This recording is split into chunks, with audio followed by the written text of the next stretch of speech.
नमस्कार दोस्तों, CTET paper 2 SST के लिए एक ऐसी पीवाईक्यू महामैराथन वीडियो लेकर आया हूं। इस वीडियो में टॉप सिलेक्टेड वही सभी इंपॉर्टेंट क्वेश्चन कराऊंगा जो परीक्षा में महत्वपूर्ण साबित होंगे और हर प्रत्येक क्वेश्चन से जुड़ी जितनी भी इंपॉर्टेंट जानकारी होगी, जहां से परीक्षा में अक्सर क्वेश्चन आया करता है, वह सभी इंपॉर्टेंट एक एक पॉइंट आपको बताऊंगा ताकि जब आप एग्जाम देने जाओ सारे के सारे क्वेश्चन अटेम्प्ट कर सको, एक भी क्वेश्चन आपसे छूटे ना। इसलिए यह वीडियो इंपॉर्टेंट साबित होगी। पहला क्वेश्चन, बौद्ध धर्म के किस ग्रंथ में संघ के भिक्षुड़ी के लिए बनाए गए नियमों का संग्रह किया गया है? तो विनय पिटक में या सुत्त पिटक में, आदिधम्म पिटक में या जातक में? राइट जवाब यहाँ पर हो जाएगा विनय पिटक। जो विनय पिटक है, तो कितने पिटक हैं? पहला क्वेश्चन, बौद्ध धर्म में 3 पिटक हैं। एक तो विनय पिटक, सुत्त पिटक, आदिधम्म पिटक, 3 पिटक हो गए जिनको 3 टोकरी के नाम से जाना जाता है। पहली बात तो राइट जवाब आपका मैंने बताया विनय पिटक, जिसमें भिक्षु और भिक्षुड़ी से रिलेटेड जितने भी नियम थे, है ना, उनके रहने के नियम थे, संघ में कैसे कार्य रहा जाएगा, है ना, तो वो सारे के सारे नियम विनय पिटक में आते हैं। और वही मैं सुत्त पिटक की बात कर लूँ, बुद्ध की जो शिक्षा है ना, उनकी शिक्षाएं आती हैं। और आदिधम्म पिटक में बुद्ध के जो सिद्धांत हैं, धार्मिक सिद्धांत जिनको कह सकते हो, है ना, वो सिद्धांत इसी में आते हैं, धार्मिक सिद्धांत। जातक क्या होता है? जातक एक स्टोरी होती है, यानी कि बुद्ध के बचपन की कहानियां वगैरह, उनको हम लोग जातक के नाम से जानते हैं। तो राइट जवाब आपको विनय पिटक मैंने बताया। और एक दो पॉइंट यहाँ पर आप लोग समझ लो। जैसे संघ की मैं बात कर लूँ तो संघ क्या होता है, इसको भी आप लोग समझ लो। इसी के साथ महावीर तथा बुद्ध दोनों का मानना था कि घर का त्याग करने से ही सच्चा ज्ञान प्राप्त किया जा सकता है। ऐसे लोगों के लिए संघ का बनाया गया, यानी कि निर्माण किया गया, जहां पर घर त्यागने वाले लोग रहा करते थे। संघ में रहने वाले बौद्ध भिक्षुओं के लिए नियम बनाए गए थे, जो विनय पिटक नामक ग्रंथ में मिलता है। संघ में स्त्री पुरुष दोनों के रहने की अलग अलग व्यवस्थाएं थीं।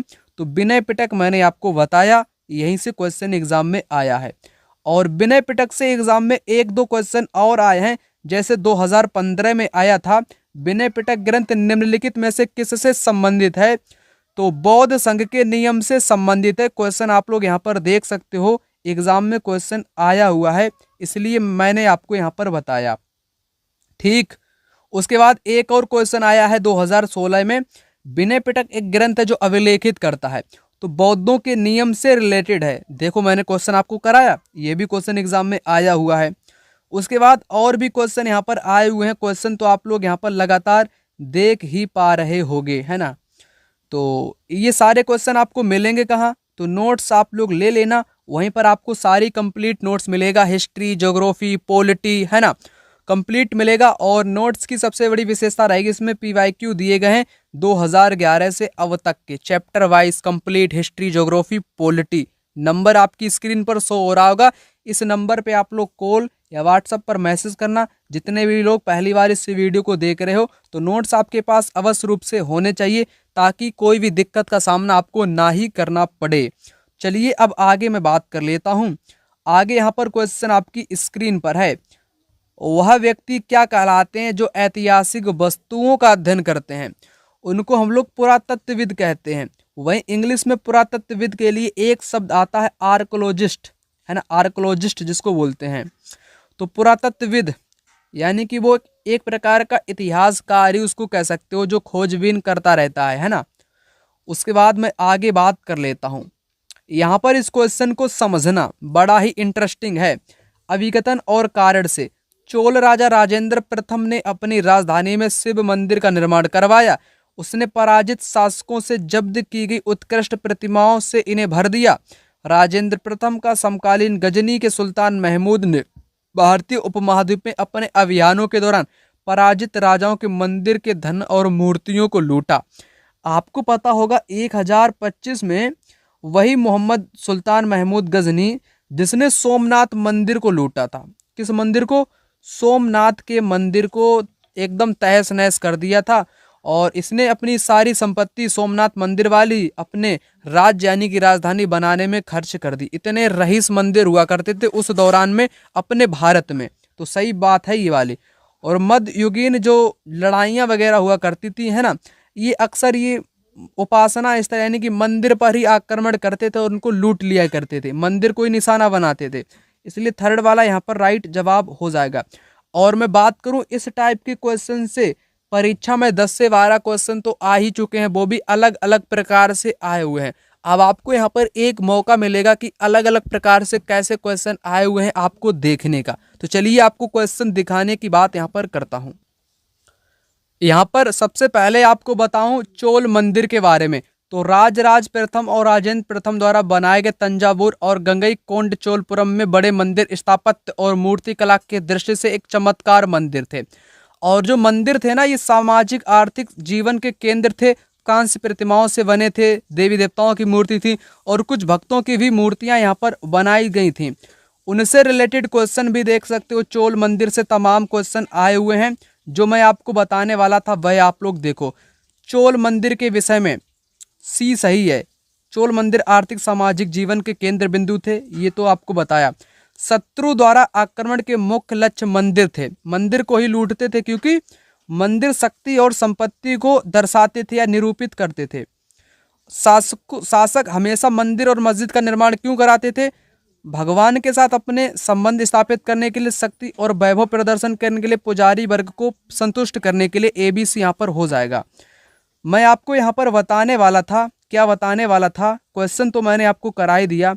ये रहा पॉइंट। शासकों ने मंदिर निर्माण कर अपनी सत्ता और संसाधन प्रदर्शन करने का प्रयास किया, इसलिए वे जब एक दूसरे पर राज्यों पर आक्रमण करते थे तो सबसे पहले मंदिर को ही निशाना बनाते थे जो अधिक संपन्न थे। एक उदाहरण देखने को मिलता है, सोमनाथ मंदिर गुजरात को लूटा 1025 में अफगानिस्तान का गजनी, है ना, और राजधानी में लगा दिया लूट का सारा माल। तो वही तो मैंने आपको यहाँ पर बताया और उसी से रिलेटेड तमाम क्वेश्चन आए हुए हैं अलग अलग प्रकार से, वो भी मैंने आपको बताने का प्रयास किया। इस क्वेश्चन को मैंने आपको समझा दिया, यहाँ पर दोनों ही आपके सही हो जाएंगे। उसके बाद आगे बढ़ लेता हूँ। आगे यहाँ पर क्वेश्चन कुछ इस प्रकार से, मंदिर नगर के निर्माण की प्रक्रिया को क्रमानुसार लगाइए। यानी कि उसी टॉपिक से दूसरा क्वेश्चन मंदिर निर्माण से पूछ लिया गया।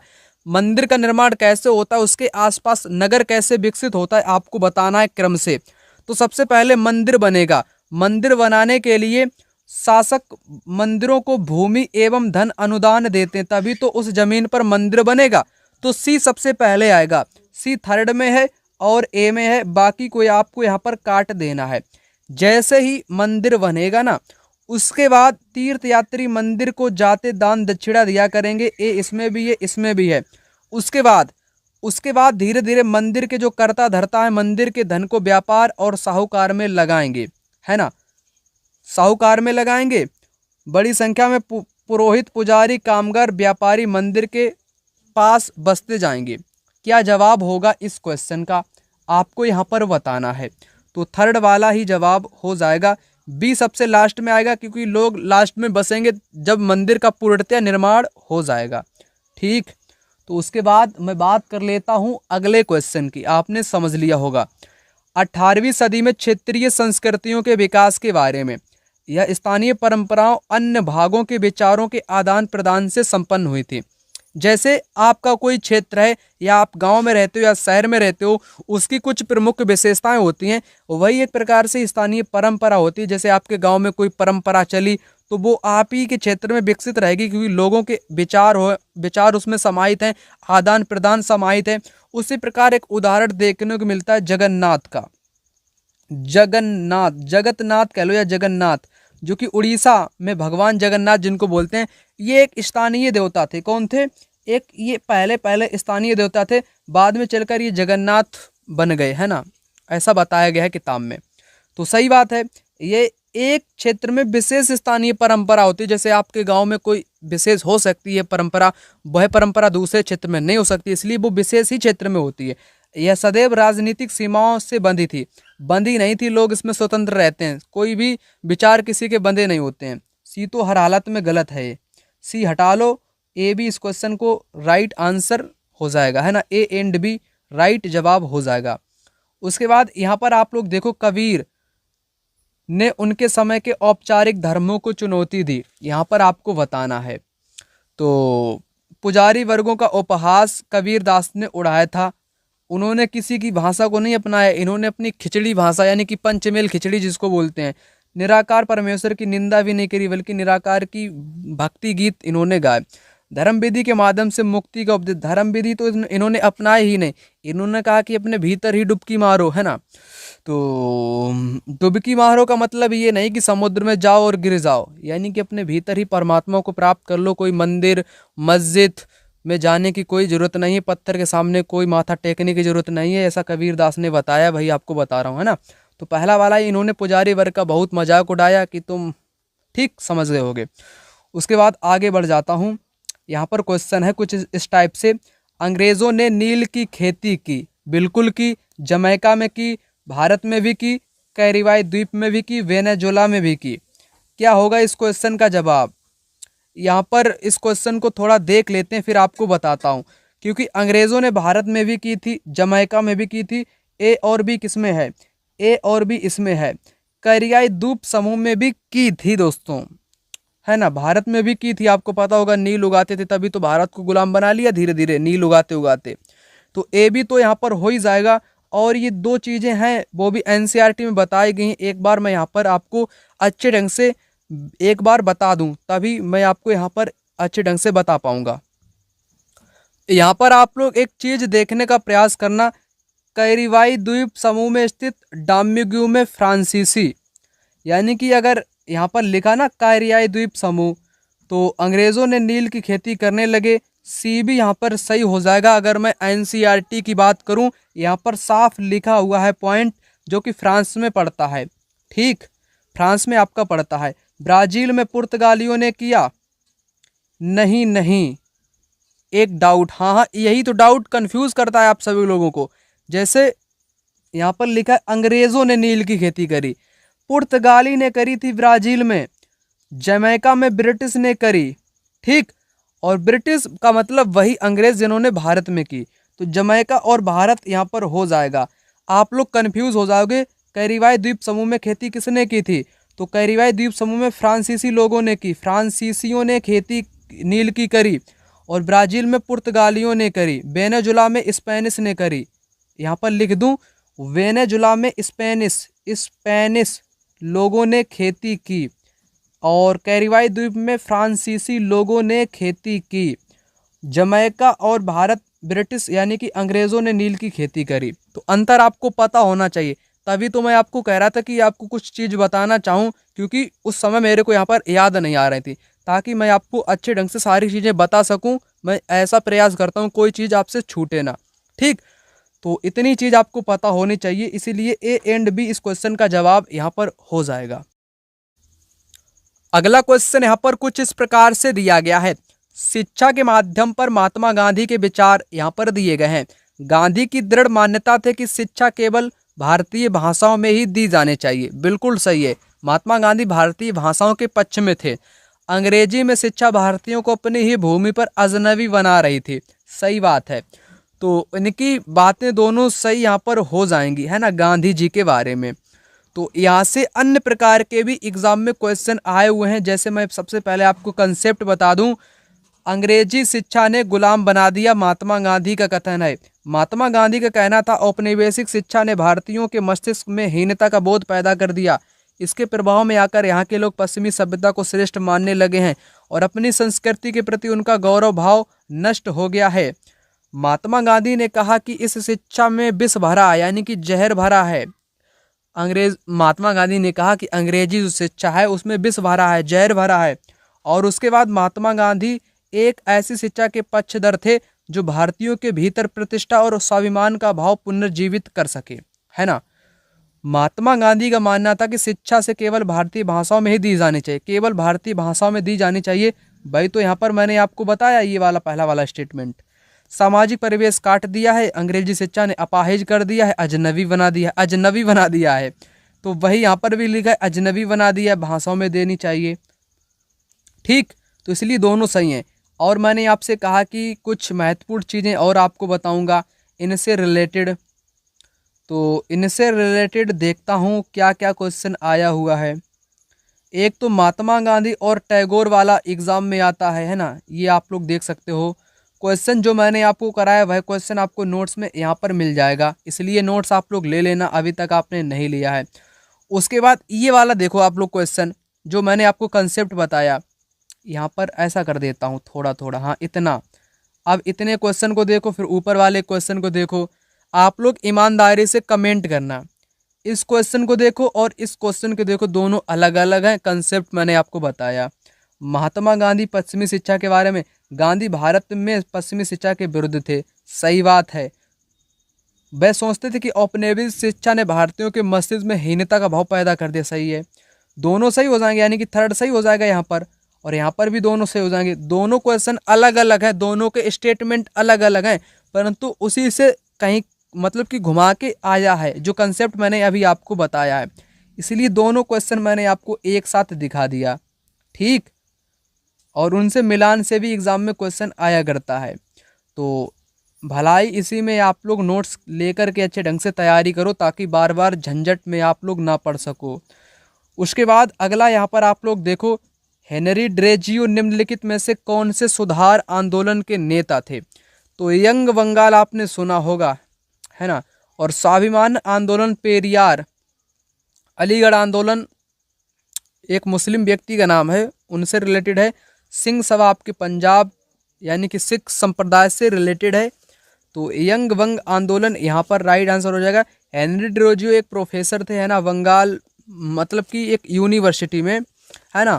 आप लोग इनके बारे में भी पढ़ सकते हो। उसके बाद मैं आगे बात कर लेता हूँ। महात्मा गांधी से रिलेटेड है। 1919 में गांधी जी ने अंग्रेजों द्वारा हाल ही में पारित किए गए रॉलेट कानून के खिलाफ सत्याग्रह का आह्वान किया था, सही बात है। पर मोहम्मद अली जिन्ना ने रॉलेट एक्ट का समर्थन किया। क्या ये बात यहाँ पर सही आपकी हो जाएगी? तो यह बात आपकी गलत है। मोहम्मद अली जिन्ना ने कोई समर्थन नहीं किया था, क्योंकि ये भी उसके विरोध में था। ए सही है, बी गलत है। ए सही है, बी गलत है। और एक बात आपको पता होनी चाहिए, रॉलेट एक्ट के हाँ हाँ ये बात सही है आपकी। असहयोग आंदोलन भी गांधी जी ने शुरू किया था 1920 और 21 के बीच में, ठीक, जो कि चौरी चौरा घटना के कारण इसको स्थगित कर दिया गया था। उसके बाद आगे बढ़ जाता हूं मैं। गरम दल और नरम दल, गरम दल के नेता लाल बाल पाल आपको पता होगा। राष्ट्रीय कांग्रेस के गरम दल के नेताओं के बारे में कौन सा सही नहीं है? अभी आपको कंसेप्ट बताऊंगा, तब समझ में आएगा आपको बेहतरीन ढंग से। तो नहीं वाला आपको यहाँ पर बताना है। क्या होगा यहाँ पर इस क्वेश्चन का आपका जवाब? उन्होंने नरम दल की यह कहकर आलोचना की वे नरम दल की प्रार्थना को राजनीति कहते हैं, सही बात है। उन्होंने आत्मनिर्भरता एवं रचनात्मक कार्य के महत्व को दिया था, ये भी बात सही है। वे सोचते थे कि अंग्रेज स्वतंत्रता व न्याय का आदर करते हैं, ये तो बिल्कुल भी नहीं सोचते थे। उन्होंने कहा कि अंग्रेजों को मार के भगाओ। लाल बाल पाल, जैसे बिपिन चंद्रा पाल है, बाल गंगाधर तिलक हैं, लाल बाल पाल, है ना, ये तीन व्यक्ति। वे मानते थे कि लोगों के लिए अपने स्वराज के लिए अवश्य लड़ना चाहिए, यानी कि स्वतंत्रता प्राप्त करने के लिए खुद लड़ाई लड़नी चाहिए, ये मानते थे। और ये थर्ड वाला तो बिल्कुल गलत है, नहीं वाला ही आपको बताना ना। तो थर्ड वाला यहाँ पर जवाब आपका हो जाएगा, गलत वाला, ठीक। तो ये गरम दल के नेताओं के तीन नाम याद रखो आप लोग, बस काम आपका हो जाएगा। लाल बाल पाल, ट्रिक क्या है? लाल बाल पाल। अब आप कहोगे कि फुल नाम बताओ। लाल से लाला लाजपत राय, पाल से विपिन चंद्र पाल, बाल से बाल गंगाधर तिलक, ठीक। और इनसे रिलेटेड क्वेश्चन भी अभी आपको करा देता हूँ, कोई दिक्कत की बात नहीं है। तो सबसे पहले आपको रॉलेट एक्ट के बारे में बताऊं। 1919 में पारित गांधी ने खिलाफ किया था, है ना। इस पुलिस को ज़्यादा अधिकार इस कानून में दे दिए गए थे। महात्मा गांधी, मोहम्मद अली जिन्ना, अन्य नेता इसके खिलाफ में थे। शैतान की करतूत निरंकुशवादी इसको बताया था, ठीक। और 6 अप्रैल 1919 को अहिंसक दिवस भी मनाया गया था। इसी में गरम और नरम दल के नेताओं की मैं बात कर लेता हूं, अभी आपको ढूंढ करके यहाँ पर बताता हूं। कांग्रेस का टूटना, ऑल इंडिया मुस्लिम लीग, स्वदेशी आंदोलन, बंगाल विभाजन, इससे पहले आपका दिया होगा।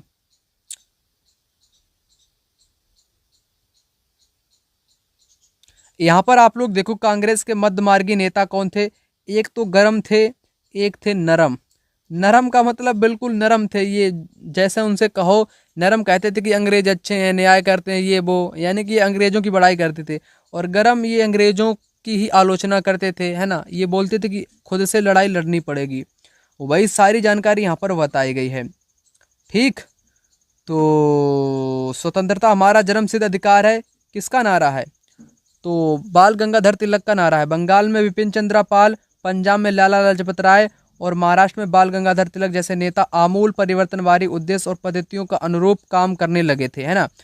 और उन्होंने निवेदन राजनीति के लिए नरमपंथियों की आलोचना की और आत्मनिर्भरता और रचनात्मक कामों को महत्व पर जोर दिया था। ठीक, और तिलक ने नारा दिया स्वतंत्रता हमारा जन्मसिद्ध अधिकार है। उनका कहना था कि सरकार लोगों को सरकार के नेक इरादों पर नहीं अपनी ताकत पर भरोसा करना चाहिए। लोगों को अपने स्वराज के लिए लड़ना चाहिए, स्वराज के लिए। वही बात मैंने आपको बताई, ये लड़ाई लड़ना चाहते थे। और उनसे रिलेटेड क्वेश्चन तो बहुत सारे आए हैं। यहाँ पर देखो, भरोसा नहीं करना चाहिए, लाल वाल पाल का यह कथन है। ठीक, डिटेल्स में सारी की सारी चीज़ें आपको बताई गई हैं। और राष्ट्रीय आंदोलन के मध्यमार्गी नेता, है ना, जो मैंने अभी आपको कराया, तीसरा वाला सही नहीं है, ये वाला सही नहीं है। क्वेश्चन आप लोग यहाँ पर देख ही सकते हो, सारे क्वेश्चन आपको मिल जाएंगे, बहुत सारे आए हुए हैं यहाँ से। तो अगला क्वेश्चन आपकी स्क्रीन पर, 1927 में B.R. अम्बेडकर ने मंदिर प्रवेश आंदोलन किया क्योंकि वो दिखाना चाहते थे कि पूर्वाग्रह की जो जड़ें हैं कितनी गहराई तक गई हुई हैं। जातिवादी समाज द्वारा अछूत कहे जाने वाले लोगों को मंदिर प्रवेश की अनुमति नहीं थी, इसलिए उन्होंने शुरू किया था। पहला तो हर हालत में सही हो जाएगा, ए, इसे हटा दो, है ना। ए जिनमें लगा है वो सही हो जाएगा। उसके बाद वह पहले ही बौद्ध बन गए, नहीं, पहले वे हिंदू थे, बाद में वो बौद्ध बन गए। बौद्ध धर्म को हिंदूवाद के नाटक के रूप में माना नहीं, गलत है। बी तो गलत है ही आपका, बी को चलो सबसे पहले इसको देखो, बी आपका गलत हो गया, बी हटा दो, बी हटा दो, बी हटा दो, ए सी बचेगा। ए एंड सी, वह चाहते थे कि हिंदू समाज समानता के सिद्धांत पर पुनर्गठित हो सके। ठीक, ए सी सही हो जाएगा। अब यहाँ पर बात करने वाले हैं पेडागोजी के क्वेश्चन, यानी कि असिस्टिव पेडागोजी के क्वेश्चन आप सभी को कैसे सोल्व करना है, तरीका आप लोग यहाँ पर देख लो, उसी प्रकार से आपको एग्जाम में सोल्व करना पड़ेगा। जैसे यहाँ पर क्वेश्चन कहता है, प्रारंभिक स्तर पर इतिहास निम्नलिखित से गठित है। पेडागोजी में सबसे पहले आपको क्वेश्चन को समझने का प्रयास करना है। जैसे क्वेश्चन में कहा गया है प्रारंभिक स्तर, यानी कि 6 to 8 लेवल में इतिहास गठित है। इतिहास किससे मिलकर के बना है या कौन कौन सी चीजों से गठित है? तो भव्य वर्णन देखने को मिलता है इतिहास में, बेहतरीन चित्रों के माध्यम से कालक्रम भी दिखाया जाता है, कौन सा शासक उसके बाद में आया। सबाल्टर्न इतिहास, आलोचनात्मक चिंतन, यानी कि इस क्वेश्चन का जवाब आपका हो जाएगा ए हो जाएगा, बी हो जाएगा, है ना। और यहाँ पर सारे के सारे आपके हो जाएंगे, इसलिए राइट आंसर सेकंड ऑप्शन यहाँ पर हो जाएगा। उसके बाद अगला क्वेश्चन आपकी स्क्रीन पर, यहाँ पर कुछ इस प्रकार से यहाँ पर कहता है, यहाँ पर क्वेश्चन कहता है प्रारंभिक स्तर पर सामाजिक विज्ञान का अध्ययन निम्नलिखित कारणों से आवश्यक है। आखिर बच्चा सामाजिक विज्ञान क्यों पढ़ता है? आप सभी को सामाजिक विज्ञान पढ़ने की क्या जरूरत है आपको बताना है। जिस समाज में रहते हैं उसे समझने के लिए भी पढ़ते हैं, बात तो सही है। भारतीय संविधान में प्रतिष्ठापित मूल्यों की प्रशंसा के लिए, जो भारत के संविधान में प्रतिष्ठापित जो मूल्य हैं उनकी प्रशंसा के लिए क्या हम सामाजिक विज्ञान को पढ़ते हैं? यहाँ पर जवाब क्या होगा? यहाँ पर आपका जवाब हो जाएगा, बिल्कुल सही बात है, लोकतंत्र में जिम्मेदार नागरिक होने के लिए भी पढ़ते हैं, मतभेदों का सम्मान करने के लिए। ठीक है, मतभेदों का सम्मान करने का मतलब है विविधता का सम्मान हम लोग करते हैं। चारों बातें यहाँ पर भी सही हो जाएंगी, इसलिए राइट आंसर यहाँ पर फोर्थ ऑप्शन इस क्वेश्चन का राइट जवाब हो जाएगा। उसके बाद यहाँ पर क्वेश्चन आपकी स्क्रीन पर कुछ इस प्रकार से, यहाँ पर क्वेश्चन कहता है निम्नलिखित कथनों पर विचार करें और सही विकल्प का चयन करें। जिस तरह से शिक्षक अपनी कक्षा में मूल्यों का अध्यापन करते हैं उसका उनके विद्यार्थियों के अधिगम पर गहरा प्रभाव पड़ता है। जैसे आप शिक्षक या शिक्षिका हो, बच्चों को आप किसी भी टॉपिक के बारे में बता रहे हो, मूल्यों का अध्यापन आप करते हो, है ना, तो उसका प्रभाव जो पड़ेगा विद्यार्थियों के अधिगम पर गहरा पड़ेगा। क्या ये बात यहाँ पर सही होगी? तो आपका जवाब होगा बिल्कुल सही होगी। कारण देखो, नागरिकता शिक्षा का प्रभाव वास्तविक रूप से उन परिस्थितियों से कम होता है जहां लोकतांत्रिक प्रथाएं बहुत कम है अथवा संपूर्ण रूप से नदारत हैं। तो राइट जवाब दोनों यहां पर हो जाएंगे। सेकेंड ऑप्शन राइट आंसर हो जाएगा। उसके बाद आगे मैं बात कर लेता हूं। क्वेश्चन कुछ इस प्रकार से, निम्न में से कौन से मूल्य एक प्रजातांत्रिक कक्षा के लिए आवश्यक है? प्रजातांत्रिक का मतलब लोकतांत्रिक आप लोग कह सकते हो। समूह बोध, आज्ञाकारिता, व्यक्तिगत बोध, आलोचनात्मक चिंतन। क्या आज्ञाकारिता यहां पर आपको सही लग रहा है? प्रजातांत्रिक कक्षा के लिए लोकतंत्र यानी कि स्वतंत्र, जैसे आप स्वतंत्र हो, किसी की आज्ञा की पालन की आवश्यकता आपको होगी, तो आप थोड़ा बहुत दिमाग लगा करके क्वेश्चन सोल्व कर सकते हो। क्या आज्ञाकारिता यहाँ पर इस क्वेश्चन में सही हो जाएगा? आप कहोगे बिल्कुल गलत हो जाएगा, है ना, बिल्कुल गलत हो जाएगा। बी जिनमें है सबसे पहले उसको हटा देंगे हम लोग, तो बचेगा A and D. A D इस क्वेश्चन का राइट जवाब हो जाएगा और सारी चीजें यहाँ पर सही दी गई हैं। A and D. ए हो जाएगा समूह बोध और आलोचनात्मक चिंतन हो जाएगा। व्यक्तिगत बोध, व्यक्तिगत यानी कि पर्सनल, और आज्ञाकारिता ये दोनों गलत है यहाँ पर। ठीक, चलिए उसके बाद यहाँ पर अगला क्वेश्चन कुछ इस प्रकार से यहाँ पर आप लोग देख पा रहे होंगे।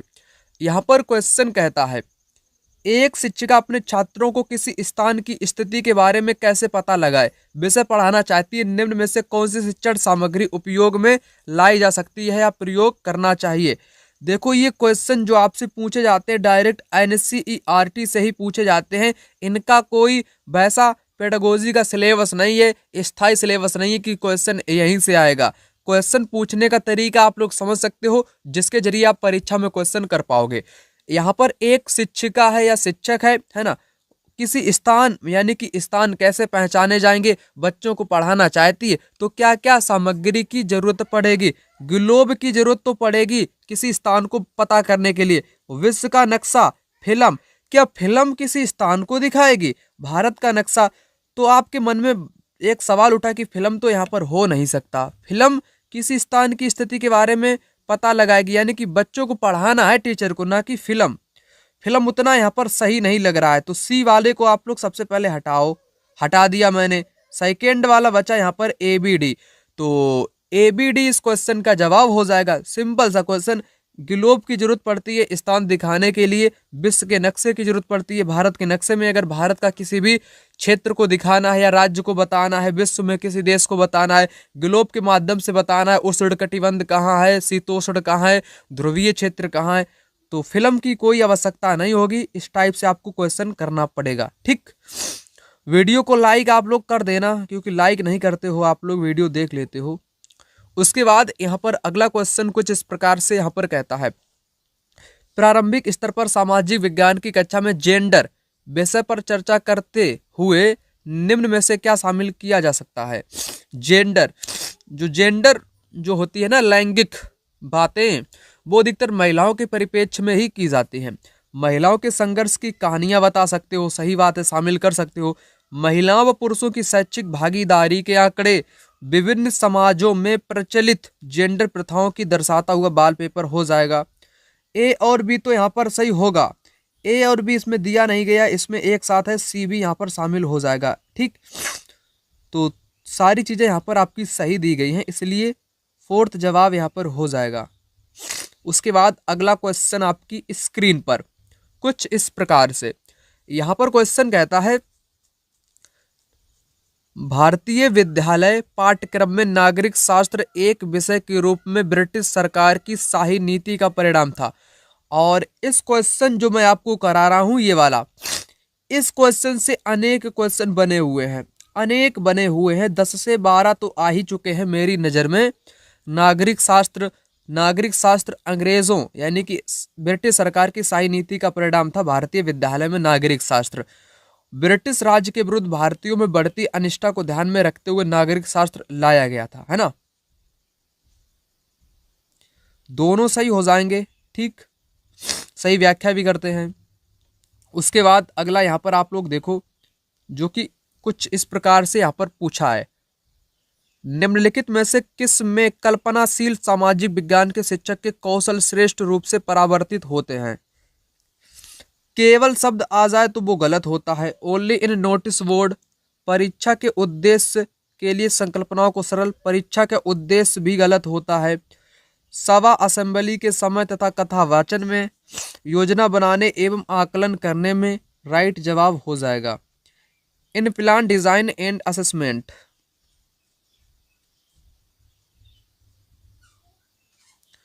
उसके बाद अगला क्वेश्चन यहाँ पर कहता है, एक शिक्षक अपनी कक्षा में विभिन्न परिस्थिति तंत्रों के बारे में चर्चा करना चाहते हैं, निम्न में से कौन से उदाहरण सबसे उचित है। तो क्वेश्चन तभी तो आप कर पाओगे जब आपको पारिस्थितिकी तंत्र के बारे में पता होना चाहिए, है ना। पारिस्थितिकी तंत्र क्या होता है, एक ऐसा तंत्र जहां पर जो सभी जीवित या अजीवित जो जीव जंतु होते हैं उनके बीच में एक परस्पर जाल पाया जाता है या उनमें एक संबंध पाया जाता है, जिसको पारिस्थितिकी तंत्र बोलते हैं। रेगिस्तान, नदी, समुद्र, शैवाल, मूंगा या चट्टान, क्या होगा इस क्वेश्चन का जवाब। तो जवाब आपका देखो, रेगिस्तान पारिस्थितिकी तंत्र उचित हो सकता है। नदी में भी पारिस्थितिकी तंत्र पाया जाता है, समुद्र और शैवाल, मूंगा, ठीक, सारी चीजें यहाँ पर सही हो जाएंगी। ए बी सी डी यानी कि फोर्थ विकल्प सही आंसर हो जाएगा, क्योंकि ये सारी चीजें कहीं ना कहीं संबंधित रहती हैं। उसके बाद आगे का क्वेश्चन कुछ इस प्रकार से, चर्चा कीजिए कि हमारे समाज में महिलाओं द्वारा किए जाने वाले कार्यों को पुरुषों की अपेक्षा कम महत्व दिया जाता है, यानी कि महिलाओं के काम को कम महत्व दिया जाता है। सामाजिक विज्ञान की कक्षा में ऐसे प्रश्नों को शामिल किए जाने की क्या प्रासंगिकता है, आखिर ऐसे प्रश्न क्यों शामिल किए जाने चाहिए कि महिलाओं को कम महत्व मिलता है, यहाँ पर आपको जवाब देना है। ऐसे प्रश्न कक्षा में चर्चा की शुरुआत करने में सहायक होते हैं, शुरुआत करने में सहायक होते हैं, सही बात है। और ऐसे प्रश्न समाज में व्याप्त असमानताओं को उजागर करने में सहायक होते हैं, सही बात। ऐसे प्रश्नों के निश्चित उत्तर नहीं होते हैं, उत्तर तो होते हैं, शैक्षिक महत्व नहीं, ये बात तो गलत है। सी तो हर हालत में गलत हो ही जाएगा, ए बी बचेगा जो कि इस क्वेश्चन का जवाब यहाँ पर हो जाएगा। ए एंड बी, सी यहाँ पर गलत हो गया। ऐसे आपको क्वेश्चन परीक्षा में करना है। उसके बाद यहाँ पर आप लोग क्वेश्चन नेक्स्ट देखो, यहाँ पर कहता है, ब्राजील एवं भारत के लोगों के जीवन शैली के बीच में अंतर का पता करने के लिए विद्यार्थियों के पास क्या स्रोत होना चाहिए। जैसे मान लो ये है ब्राजील, है ना, उत्तर America, Brazil, Peru, Chile, Brazil यहाँ पर है, भारत यहाँ पर है, ठीक, भारत और यहाँ पर है ब्राजील, ठीक। तो जीवन शैली, इनके भारत की जीवन शैली और ब्राजील के बीच का अंतर क्या है, तो अंतर बच्चों को आपको बताना है। क्या स्रोत की जरूरत पड़ेगी, पत्रिकाओं, इंटरनेट से एकत्रित किए दोनों देश के चित्र, कह सकते हो, हाँ चित्र ले सकते हो। ब्राजील एवं भारत की जनगणना का डाटा, जीवन शैली पता करना है। ब्राजील एवं भारत के बीच व्यापार की संधि, ब्राजील और भारत की फिल्में, हाँ सबसे उपयुक्त अगर मैं बात करूं ब्राजील और भारत की फिल्में, अगर आप देखोगे ब्राजील के बारे में पता चलेगा कि लोगों की जीवन शैली क्या है, क्या खाते पीते, कैसे जीवन गुजारते हैं, और भारत की फिल्में देखेंगे तो भारत के बारे में पता चलेगा। तो फिल्म तो यहाँ पर होनी ही चाहिए, डी तो हर हालत में होगा ही होगा, डी इसमें है और इसमें है, ए और बी यहाँ से हटेगा, ए बी सी यहाँ पर हटेगा, डी वाला बचेगा, ए बी एक में है केवल ए। जनगणना, जैसे जनसंख्या आपको मैंने बता दी, ब्राजील की है जनसंख्या 4 करोड़, ऐसे मान लिया मैंने, है ना, मान लो मैंने 4 करोड़ ब्राजील की मान ली, भारत की 140 करोड़ मैंने मान लिया, उतनी है ही, है ना। तो जनगणना से थोड़ी ना पता चलेगा जीवन शैली उनकी कैसी है, क्या जनगणना यहाँ पर उपयुक्त हो जाएगा। तो इस क्वेश्चन का जवाब आखिर क्या होगा, तो जवाब तो सेकेंड वाला ही होगा ना, क्योंकि जनगणना से थोड़ी ना पता चलेगा जीवन शैली के बारे में, ए एंड डी सही हो जाएगा। और व्यापार है, बीच में व्यापार है, संधि है, उससे भी थोड़ी ना पता चलता है, वहाँ से व्यापार का पता चलता है, ना कि जीवन शैली के बारे में पता चलता है, इसलिए ए डी यहाँ पर सही हो जाएगा। ऐसे आपको क्वेश्चन करना पड़ेगा, ठीक। चलो कोई बात नहीं, आगे मैं बात कर लेता हूँ। यहाँ पर क्वेश्चन कहता है, एक समर्थ पाठचर्या के लिए ऐसी विषय वस्तु की आवश्यकता है जो अंतर विषयक विचारधारा को प्रोत्साहित करे। अंतर विषयक विचारधारा को प्रोत्साहित करे, बात तो सही है। विभिन्न सामाजिक विज्ञानों की विषय सीमाओं को खोलने की आवश्यकता है ताकि दी गई परिघटना को समझने के लिए कई तरह के उपागमों का प्रयोग किया जा सके। यहाँ पर जवाब क्या होगा? दोनों सही आपके हो जाएंगे। ठीक, चलो आगे बढ़ते हैं। आगे यहाँ पर क्वेश्चन कहता है कौन सा सामान्यीकरण से संबंध है? सामान्य यानी कि नॉर्मलाइजेशन कह सकते हो, है ना, या वे दो और अधिक संकल्पनाओं के बीच के संबंधों की ओर संकेत करने वाले कथन। सामान्यीकरण वे दो और अधिक संकल्पनाओं के बीच के संबंधों की ओर संकेत करने वाले कथन सामान्यीकरण होते हैं। सही बात है। जैसे वे दो और दो से अधिक, जैसे दो संकल्पनाएं हैं और इधर भी दो मान लो, इसके बीच की जो हम बात बता रहे हैं वो एक सामान्यीकरण हो जाएगी। ठीक है। सामान्यीकरण वर्गीकरण, व्याख्याओं, मूल्यांकों, पूर्वानुमानों की तरह प्रतीत हो सकते हैं। ये भी बात सही है।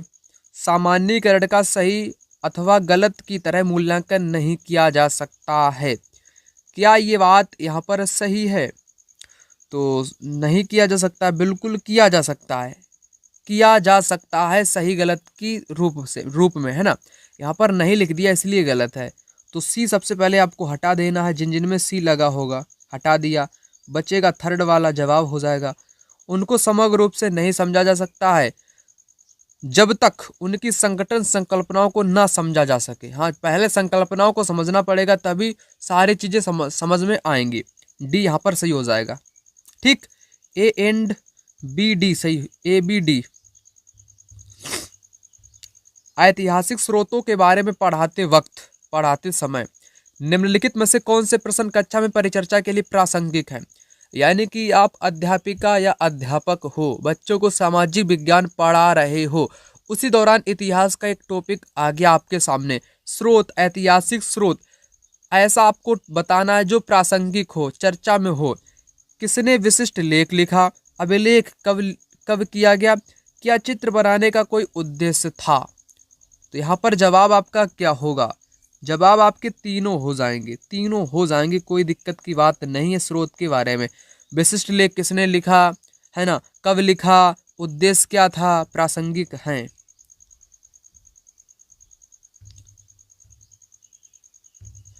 अगला क्वेश्चन यहाँ पर कहता है क्या आप ऐसे दो तरीके बता सकते हो जिसके द्वारा आप सोचते हैं कि विज्ञापन का प्रभाव लोकतंत्र में समानता के मुद्दे पर पड़ता है? विज्ञापन, सामाजिक विज्ञान की कक्षा में ऐसे प्रश्न पूछने की क्या प्रासंगिकता है? बताओ। विज्ञापन का प्रभाव लोकतंत्र में समानता के मुद्दे पर पड़ता है। जवाब आपको यहाँ पर देना है। यह आकलन करने में मदद करता है कि सीखने वाले ने अवधारणाओं को समझ लिया। छात्रों के स्मरण के कौशल की जांच करते हैं। किसकी? स्मरण प्रासंगिक नहीं है, पहली बात। बी तो गलत होएगा ही, बी को सबसे पहले हटा दिया। छात्रों को मुख्य अवधारणाओं व बिंदुओं को अपने शब्दों में व्यक्त करने का स्थान देना चाहिए, बिल्कुल देना चाहिए। तो यहाँ पर सी है, तो राइट आंसर आपका थर्ड वाला जवाब हो जाएगा, करेक्ट हो जाएगा यहाँ पर। ठीक, उसके बाद आगे मैं बात कर लेता हूँ अगले क्वेश्चन की। अगला क्वेश्चन यहाँ पर कहता है भूगोल की एक शिक्षिका देखती है कि अधिकतर छात्र एक कक्षा टेस्ट में बहुत निचले स्तर का निष्पादन करते हैं। उसके बाद वह चिन्हित करती है उनमें मापन कौशल की कमी है। मापन कौशल को बेहतर करने के लिए वह सुव्यवस्थित ढंग से उसे ठीक करने हेतु काम की योजना बनाती है। शिक्षिका निम्न में से किस काम में संलग्न है? किसमें है? तो यानी कि मापन कौशल की कमी है। कार्यात्मक अनुसंधान बोल सकते हो उसको, कार्यात्मक अनुसंधान, एक्शन रिसर्च। अगला क्वेश्चन यहाँ पर कहता है क्यों सहारा रेगिस्तान के लोग भारी वस्त्र पहनते हैं? डायरेक्ट एनसीईआरटी का क्वेश्चन पेडागोजी में कन्वर्ट किया गया। यह प्रश्न विद्यार्थी की किस क्षमता को मतलब कि आंकने का प्रयास करता है, क्षमता बताना है। अगर मैं इस क्वेश्चन की बात करूं, तर्क शक्ति यहाँ पर राइट आंसर हो जाएगा। बच्चा यहाँ पर तर्क करेगा, क्यों रेगिस्तान के लोग भारी वस्त्र पहनते हैं, क्या कारण है, क्या सर्दी लगती है, क्या उनका मेन मकसद है भारी वस्त्र पहनने का, तो बच्चा यहाँ पर तर्क करेगा। तर्क यहाँ पर सही हो जाएगा। अगर मैं बात कर लूँ क्यों सहारा रेगिस्तान के लोग भारी वस्त्र पहनते, एग्जाम में क्वेश्चन आया भी है, पेडागोजी में कन्वर्ट किया गया है, तो इसका जवाब हो जाएगा धूल भरी आंधी के कारण। धूल भरी जो आंधी चलती है एकदम मिट्टी को उड़ा के ले जाती है, उड़ेल के, है ना, इसलिए लोग वहाँ पर भारी वस्त्र पहनते हैं धूल भरी आंधी से बचने के लिए, बचाव के लिए।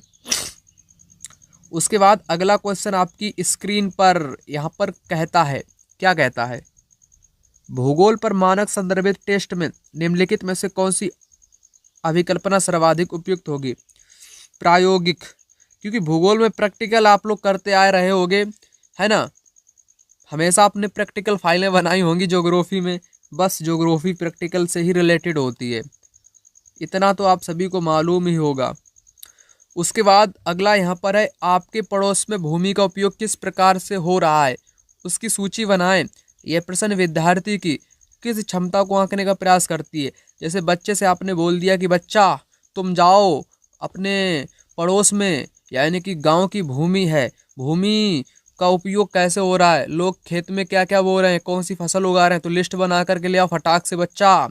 तो बच्चा जाएगा लिस्ट बनाने, तो वह कौन सी क्षमता है, क्या आकलन करता है, क्या आंकने का प्रयास करता है, तो अनुमान तो बिल्कुल भी नहीं, अवलोकन करेगा ना, सामने देखेगा, व्याख्या कुछ नहीं, आत्म विश्लेषण करेगा या अवलोकन करेगा। तो जवाब आपका हो जाएगा भाई अवलोकन करेगा, ठीक, अवलोकन, ऑब्जर्व करेगा, ठीक, सिंपल सा क्वेश्चन था, कोई दिक्कत की बात नहीं है। उसके बाद यहाँ पर आप लोग इस क्वेश्चन को देखो और इस क्वेश्चन को आपको करना है, ठीक। तो क्वेश्चन यहाँ पर है, अपने आसपास के वृक्षों पर एक परियोजना करने के लिए विद्यार्थियों को सुझाया गया अनुक्रम क्या हो सकता है। यानी कि अपने आसपास के वृक्ष पर परियोजना काम करना है, तो क्या हो सकता है, निरूपण, आंकड़े इकट्ठा करने की योजना, अवलोकन, रिकॉर्डिंग और प्रतिवेदन प्रस्तुत करना, परिचर्चा करना।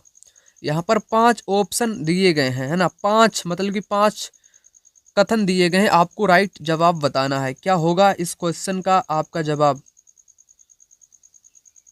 यानी कि जवाब तो, एक मिनट समझो क्वेश्चन, जवाब तो यहाँ पर क्वेश्चन आपसे पूछा है अनुक्रम, क्रम क्या होगा, परियोजना बच्चों को बनानी है, उसका क्रम क्या होगा, सबसे पहले क्या आएगा, उसके बाद में क्या आएगा, वह आपको बताना है।